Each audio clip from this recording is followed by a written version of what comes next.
많은 분들이 어차피 오시지 못해서 핵심만 빨리빨리 전달을 드리도록 하겠습니다. 자, 보시는 게 바로 2019년 1분기 보고서입니다. 여러분들 이미 보셨겠죠?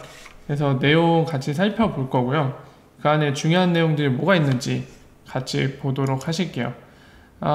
참 유튜브가 말을 안 들으니 속상한데, 자, 보겠습니다. 제목은 보시는 것처럼 쿼터 1, 그러니까 1분기 2019년 XRP 마켓 리포트라고 되어 있습니다. 1분기 보고서죠. 자, 보면은 항상 우리 분기 보고서는 처음에 등장하는 게 뭐죠? 바로 판매량이 나옵니다. 다이렉트 세일, 기관한테 판매는 얼마나 했는지, 그리고 프로그래미틱 세일, 쉽게 얘기하면 우리가 사용하는 암호화폐 거래소, 오픈 마켓이라고도 부르죠. 거기에 판매를 얼마 했는지 전 분기와 비교를 해서 항상 공개를 하고 있습니다.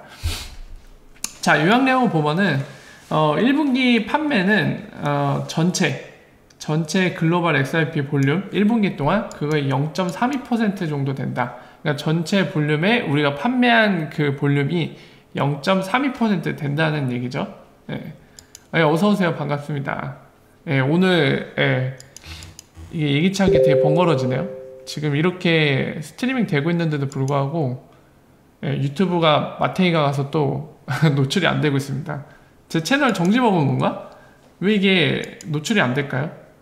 되게 웃긴 상황인데 어쨌든 진행할게요. 계속. 자, 보면은 전체 볼륨의 0.32% 리프사가 판매한 게 그 정도 되고요. 그리고 여러분들도 잘 아시다시피 한 달에, 그러니까 매달 1일날 10억 개씩 이제 에스크로가 풀리기 때문에 여기 써있죠.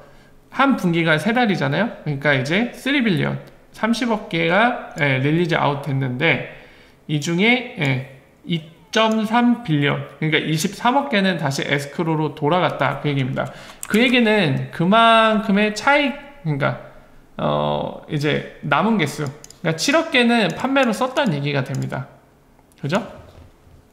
그리고 XRP는 현재 120개, 전 세계에 120개 거래소에 상장이 돼 있다, 이 얘기를 합니다. 그래서 판매를 얼마 했는지 보면 달러 기준입니다. 밀리언 달러예요. 그러니까 100만 달러 기준이야, 단위는. 기간 판매부터 볼까요? 아까 말씀드린 대로 작년 4분기와 비교된 데이터, 그 표로 지금 이렇게 확인이 되고 있습니다. 보면은 기간 판매가 대략 이제 2천만 달러가 늘었죠.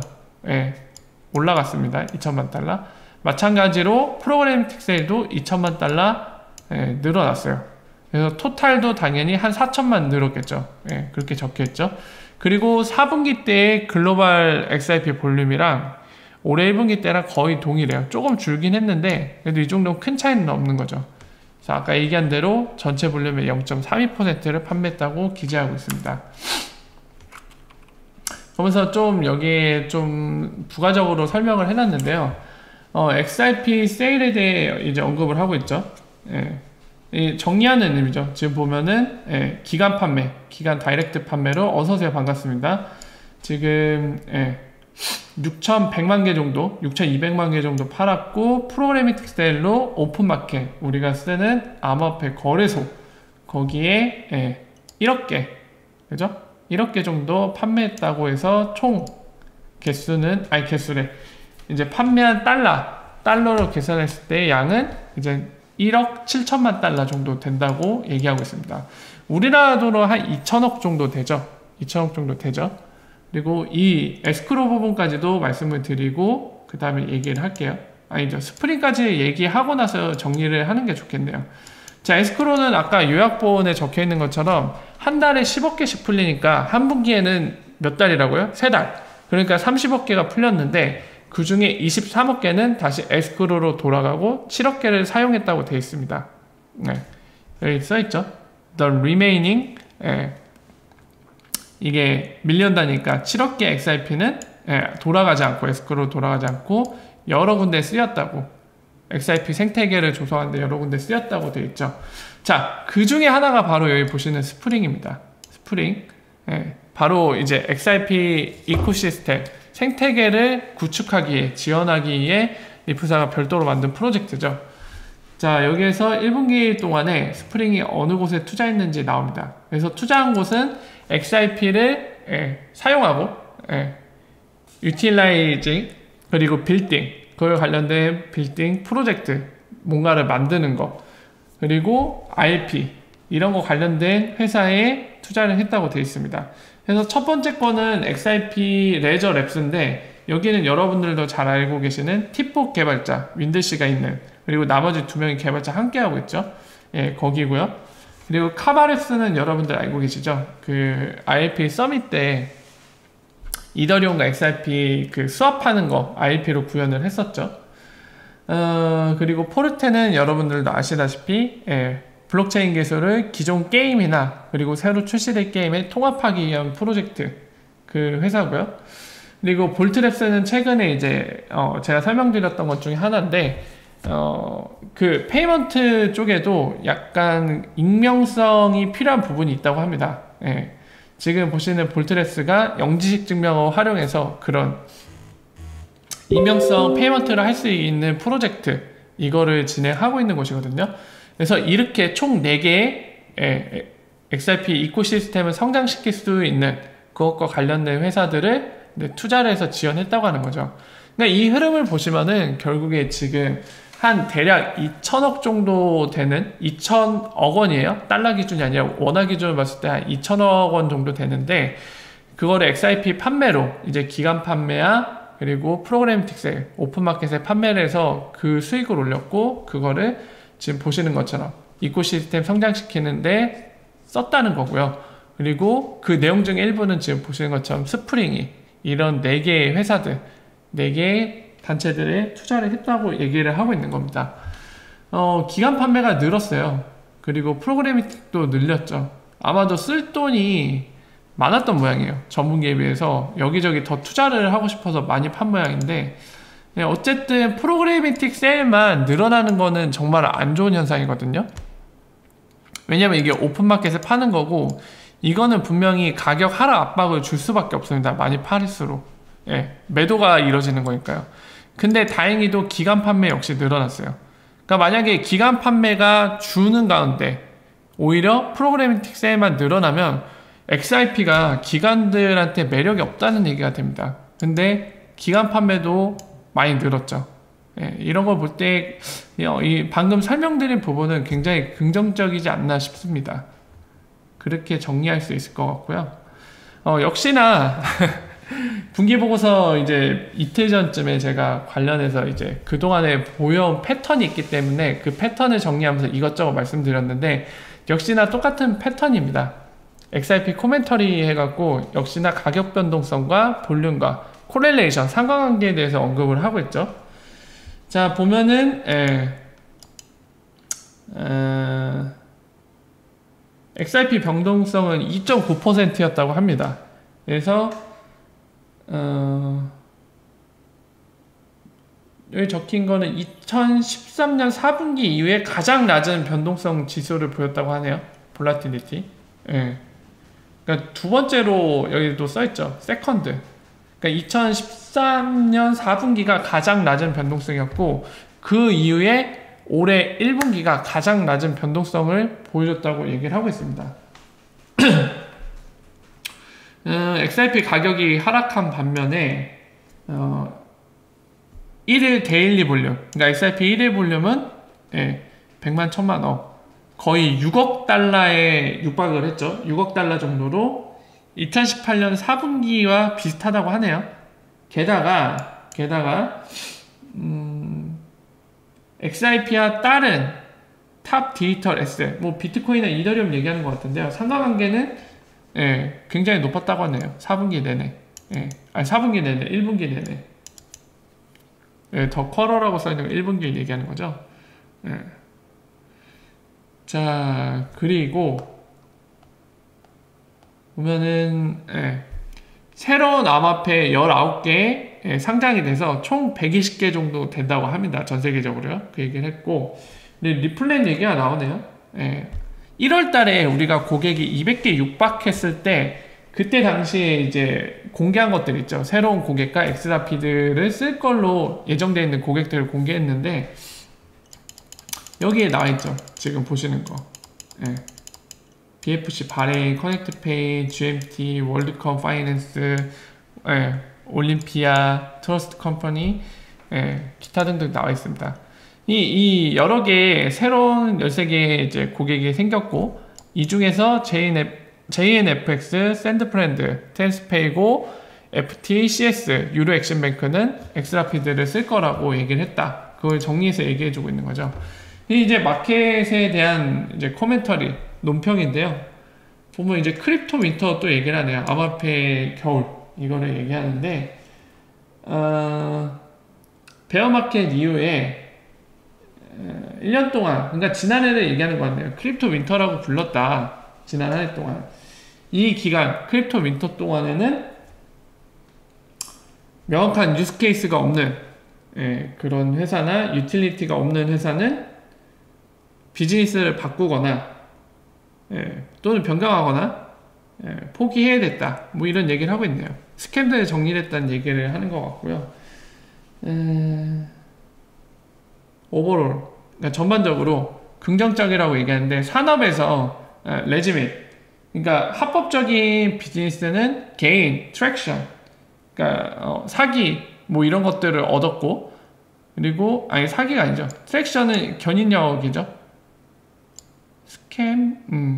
스캔과 그러니까 사기 암호화폐와 넌 비즈니스, 그러니까 비영리 단체를 얘기하는 것 같네요.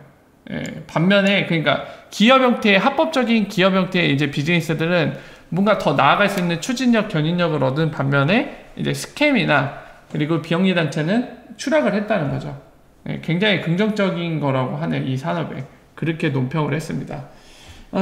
그리고 레거시 플레이어, 금융권의 이제 레가시, 기존의 은행이나 이런 데를 얘기하는 거죠. 보면 대체적으로 그냥 특별한 얘기는 없네요. 이거는 그냥 따로 설명할 필요는 없는 것 같아요. 그러니까 몇몇의 기존 이제 레거시 플레이어, 기존 금융권들이 새로운 제품, 블록체인 솔루션을 출시를 했다고 하죠. 또는 이제 페이먼트를 픽스, 고치기 위해 그걸 했다고 하는데 뭐 다 알고 있는 내용이죠. 그냥 뻔한 얘기를 했습니다. 여기에 대해서 사실 코멘터리, 논평한 것보다는 그냥 있었던 일을 적어놓은 것 같아요. 그리고 디지털 뱅크와 모바일 월렛이 떠오르고 있다. 이 얘기를 하네요. 어디 볼까요?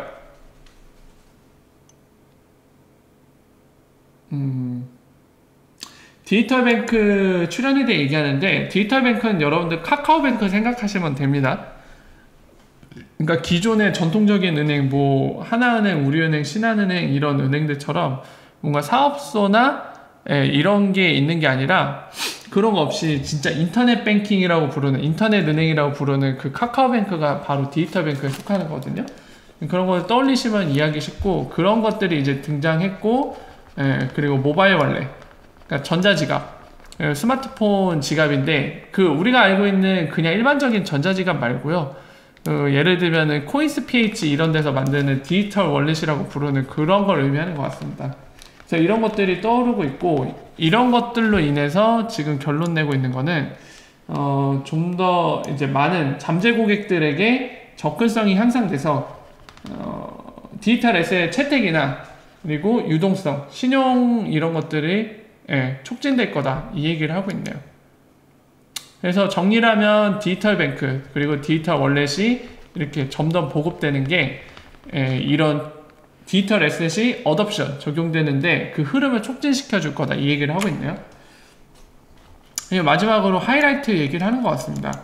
1분기 때 하이라이트 얘기하는데 기간의 그런 뭐랄까요, 인터레스트, 관심이라고 해야 되나? 어쨌든 그런 의미죠. 보면은 크립토 익스체인지에서 OTC, 그러니까 장외 거래를 런치를 했다. 바이낸스 얘기를 하고 있고요. 피델리티 얘기도 나오네요. 피델리티 얘기 나오고 있고요.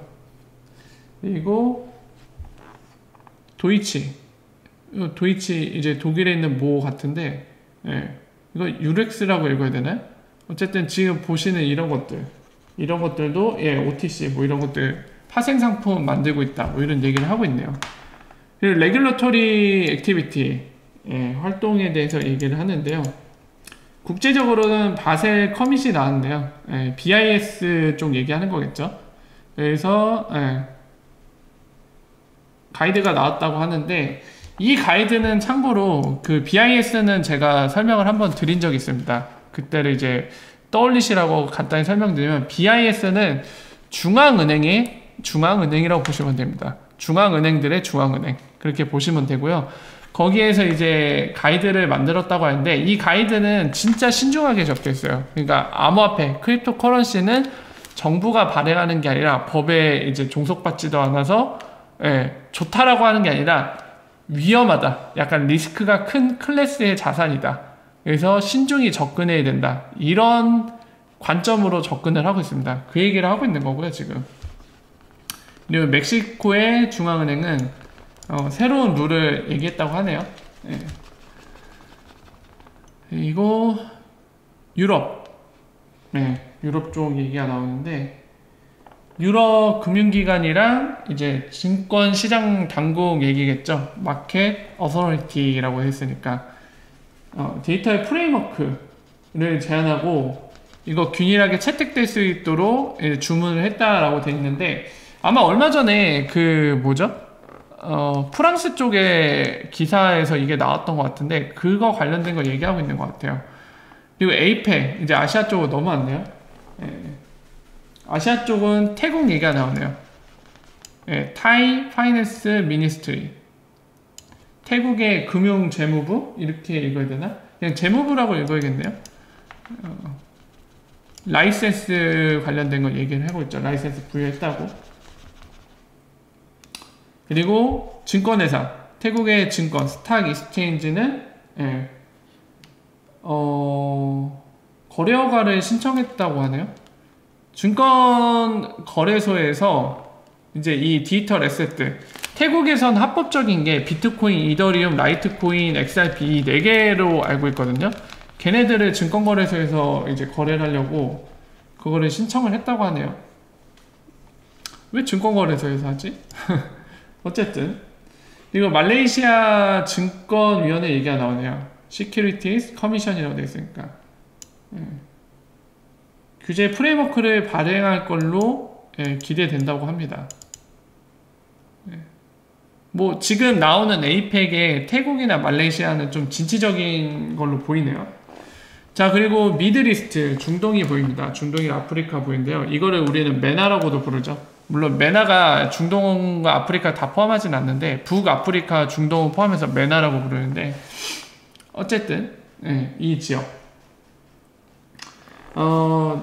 남아프리카 소스 아프리카 돼 있죠. 남아프리카 공화국을 얘기하는 것 같은데 여기는 디지털 자산 규제에 대한 명확성, 확실성을 높이기 위해서 보고서를 발표했다고 하고요. 바레인은 디지털 자산을 규제하기 위해서 포괄적인 체제를 구현한 최초의 국가라고 되어 있네요. 뭐 이제 전반적으로 하고 싶은 얘기는 각 국가가 약간 프레임워크에 대해서 뭔가 한보 더 전진한 형태를 띠고 있다는 걸 얘기하고 싶은 모양이에요. 리프사는. 자 그렇게 해서 1분기 보고서가 정리가 됐습니다. 예, 말 그대로 지난 분기 동안 있었던 지금 2분기로 진입했잖아요. 그러니까 지난 1분기 1, 2, 3월에 있었던 일들을 약간 정리하고 그리고 시장과 레귤러토리 규제 관련돼서 약간 논평 리프사 입장에서 어땠는지 논평하는 그 정도의 얘기가 되겠네요. 방금 설명드린 논평 부분 이제 규제라던가 시장 관련된 거는 한 번쯤 읽어보시고 리프사의 생각이 어떤지 보시면 될 것 같고요.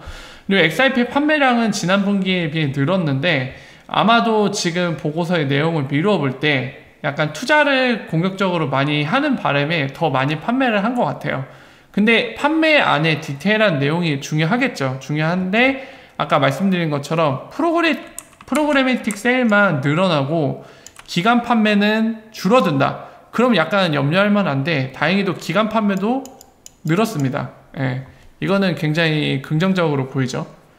기관 판매가 줄거나 지진부진했다는 거는 XRP가 기관들, 금융기관들한테 별로 매력적이지 않다는 겁니다. 근데 다행히 늘었죠. 예. 그렇기 때문에 그런 포인트가 좀 보이는 것 같고요. 이 정도로 1분기 보고서를 정리할 수 있을 것 같습니다. 이거 왜 유튜브 방송하는데 왜 안 보이죠, 여러분들한테? 참 이상하네. 자, 그래서 이 정도로 정리가 가능할 것 같고요.